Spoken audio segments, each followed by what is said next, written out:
Last 30 years 40 years నుంచి బాగా ఏ culture వచ్చేసిందంటే ఏ problem వచ్చి నేను డాక్టర్ దగ్గరికి వెళ్ళాలి, ఆయన నాకు మందులు రాసి ఇవ్వాలి, నేను మందులు వేసుకోవాలి, అంతే. అంతకుమించి ఎక్కువ ఆలోచించరు. బట్ ఫారిన్ కంట్రీస్లో ఫార్చునేట్లీ ఏంటంటే because they are already active, వాళ్ళకి ఏంటంటే వాళ్ళకి మైండ్లో పడిపోతుంది, ఓకే నాకు నొప్పి వచ్చింది అంటే I should go to physiotherapist. Exactly. So ఇక్కడ మన దగ్గర slowly we are trying to improve the awareness. But yeah quite few people honestly అయితే బికాస్ ఆఫ్ కోవిడ్ మీరు కూడా చూసే ఉంటారు, మీ ఓటీటీ కానీ యూట్యూబ్ జనాలు పెంచుకొని వాళ్ళ ఓన్గా అవేర్నెస్ అయితే పెరిగింది ఫార్చునేట్లీ. రైట్. బట్ ఇంకా నొప్పి రాగానే మేము ఇమీడియట్గా I can go to physiotherapist అన్నది ఇంకా కొంచెం టైం పట్టేటట్టే ఉంది. కరెక్ట్. కానీ సార్ ఫిజియోథెరపీ అని అనగానే అందరి మనసులో వచ్చేది ఏంటంటే ఏదైనా ఒక సర్జరీ తర్వాత రీహాబిలిటేషన్ కోసం వెళ్ళే ప్లేస్. కరెక్ట్. స్ట్రోక్ వచ్చినప్పుడు. ఎగ్జాక్ట్లీ. అలాంటి వాటికైనా నిజానికి ఫిజియోథెరపీ దేనికి? ఫిజియోథెరపీ మా సైడ్ నుంచి the way we actually promote hour తెలిసి ఫిజియోథెరపీ అంటే మేము movement specialists. Right. And for example మనం ఇప్పుడు డే అంతా మన నడక కానివ్వండి, కూర్చోడం కానీ, లేవడం కానీ అన్నీ కూడా they are dependent on 3 things. ఒకటి nerves, muscles and joints. So ఈ నర్వ్స్, మసిల్స్, జాయింట్స్లో ఏ ప్రాబ్లం వచ్చినా physiotherapist we should take care of them. అంటే మేము కూడా ఓన్లీ పెయినే కదా, యాక్చువల్లీ మూమెంట్ స్పెషలిస్ట్ అనమాట. ఎవరైతే కదలికల్లో ఎటువంటి ప్రాబ్లం వచ్చి వాళ్ళు కూర్చునే విధానంలో కానీ, నడక విధానంలో కానీ దీంట్లో ఎప్పుడైతే తేడా వస్తుందో అది మనకి కొంచెం ఇట్ మ్యాటర్ ఆఫ్ టైం, వాళ్ళ బాడీ స్ట్రెంత్ని బట్టి కొంతమందికి నెలల రోజు, కొంతమందికి సంవత్సరాల్లో పెయిన్ వస్తుంది. ఆ పెయిన్ వచ్చింది దీని ద్వారా వచ్చింది అన్నది అండ్ ఏ ఎక్సర్సైజ్ కరెక్ట్గా చేస్తే సెట్ అవుతుంది అనేది ఫిజియోథెరపిస్ట్ రోల్ అనమాట.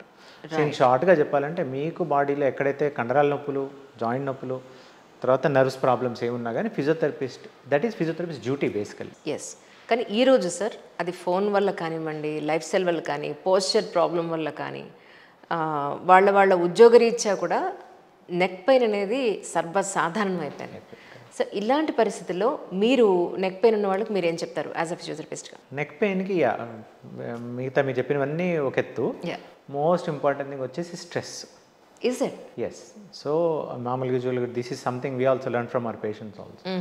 ఎప్పుడైతే మీకు కొంచెం స్ట్రెస్, అది ఇంట్లో కావచ్చు, ఆఫీస్లో కావచ్చు, మీ కమ్యూనిటీలో కావచ్చు, ఎప్పుడైతే స్ట్రెస్ పెరుగుతుందో first thing to get affected is neck. అది సైకోసోమాటిక్ రీజన్, అది మనకి ఎందుకు అనేది ఎగ్జాక్ట్గా తెలియదు, because of its close proximity to being head or whatever. So what I would recommend people is, unfortunately ఏమైందంటే ఒకప్పుడు మనం చిన్నప్పుడు చూసేటప్పుడు టీవీ ఇంత ఉండేది, తర్వాత టీవీని పెంచుకుంటూ వెళ్ళాం, మళ్ళీ ఆ పెంచిన టీవీని అంతా తగ్గించుకుంటూ మళ్ళీ మొబైల్లోకి తీసుకొచ్చాం. ఇప్పుడు మనం వెబ్సైట్లు చేస్తున్నా ఏం చేస్తున్నా కానీ జనాలు ఏంటంటే ఇట్ హ్యాస్ టు బీ ఏమంటారు దాన్ని, యూజర్ ఇంటర్ఫేస్ మొబైల్కి అయ్యే విధంగా అడాప్టబిలిటీ అన్నట్టు ఆలోచిస్తున్నారు. సో మన డిపెండెన్సీ మొబైల్ మీద తగ్గించుకోవాలి. ఫర్ ఎగ్జాంపుల్ మా ఇంట్లో ఎగ్జాంపుల్ తీసుకుంటే, ఇంతకుముందు మేము చిన్నప్పుడు పెరిగేటప్పుడు ఇంటికి న్యూస్ పేపర్ వచ్చేది, ఈనాడు న్యూస్ పేపర్ వచ్చేది. నైట్ పడుకునే లోపు నేను, మా నాన్నగారు, మా అక్క ఫ్రంట్ పేజ్ నుంచి లాస్ట్ పేజ్ వరకు మొత్తం చదివి we use to discuss. So అంతా we use to observe paper మీద. ఇప్పుడు మా నాన్నగారిని పట్టుకుంటే పొద్దున్నాక లేస్తే ఆ YouTube channels, TV5 channel, TVNTV, ఇది ఛానల్ పెట్టుకుని కంటిన్యూస్గా వింటా ఉన్నారు. సో ఏంటంటే మనము అదైతే చదివే అలవాటు ఏదైతే ఉందో మళ్ళీ అలవర్చుకోవాలి. మనం చదువుతున్నప్పుడు ఇదా పెట్టుకుని చదువుతాం, but versus if you take the mobile this is how you do. So neck మీద చాలా స్ట్రెయిన్ పడుతుంది, అది మనకు అర్థం కాదు, బట్ లాంగ్ రన్లో it gives lot of problems. ఎంత వీలైతే అంతా మీరు మొబైల్ వాడగానే తగ్గించండి. అండ్ మొబైల్ వాడకం తగ్గించమనగానే immediately what people are doing these days, 2 ear phones పెట్టేసుకుంటారు అంతే, దే ఆర్ డిస్కనెక్టెడ్ వర్డ్. అదో problem. So you want to play, మీరు ఇంట్లో ఒక సిస్టమ్ పెట్టుకుని, ఇంతకుముందు చిన్నప్పుడు మనకు టేప్ రికార్డ్ ఉండేది, ఆ తర్వాత కొంచెం స్పీకర్స్ వచ్చేవి, ఇప్పుడు ఎవ్రీథింగ్ ఇస్ వ్యానిష్డ్, ఎవరికి పడితే వాళ్ళకి పర్సనల్గా ఉంది. సో అలా కాకుండా మొబైల్ని ఏ విధంగా తగ్గించగలుగుతాము, how can you switch back to healthy life style. ఇప్పుడు సింపుల్ యాజ్ మొబైల్ పట్టుకోవడం ఎత్తు, 2 చేతులతో ఒక పుస్తకాన్ని పట్టుకోవడం ఒక ఎత్తు. సో ఆ పుస్తకాన్ని పట్టుకుని చదివే ఫీలింగ్, మీరు కిండిల్ పట్టుకోండి, ఇంకేమైనా పట్టుకోండి, ఏమైనా పట్టుకోండి, ఆ ఫీలింగ్ రాదు. సో అది ఒకటి ఇంపార్టెంట్ థింగ్ నేను చెప్పదలుచుకుంది. మోస్ట్లీ ఆ స్క్రీన్ యూసేజ్ తగ్గించుకుంటే చాలా వరకు మన ప్రాబ్లమ్స్ కంట్రోల్లోకి వస్తాయి. అండ్ తర్వాత సెడెంటరీ లైఫ్ స్టైల్ అయిపోయింది, మనం ఇలా చిటికేసేసరికి ఒక 5 ఇయర్స్ అయిపోయింది లైఫ్లో. సో 30 వాళ్ళు 35 అయిపోతారు, 30 వాళ్ళు 40 అయిపోతారు, చూసేసరికి బాడీ అంతా షేప్ అవుట్ అయిపోయింది.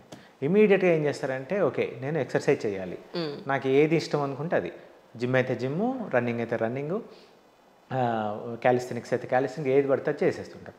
అలా మీరు సెడెంటరీ లైఫ్ స్టైల్ నుంచి ఒకేసారి don't jump in to high level exercises. So first you should ideally if you have access to a good physiotherapist, consult the physiotherapist. నా బాడీలో ఎక్కడ వీక్ లింక్స్ ఉన్నాయండి, this is what we do also along with pain management. Fitness consultation కూడా చేస్తాం. ఎవరైతే fitness journey start చేద్దాం అనుకున్నారో వాళ్ళ బాడీకి తరంగా ఏది సూట్ అవుతుంది. కొంతమందికి యోగా బాగా సూట్ అవుతుంది, కొంతమంది యోగా అస్సలు సూట్ అవ్వదు. సో అవి చూసి స్క్రీన్ చేసి చెప్తాం, మీరు దీని విధంగా వెళ్ళండి. అండ్ కొంతమందికి వెళ్ళడానికి మినిమం 1 month ప్రిపరేషన్ చేయాల్సి వస్తుంది.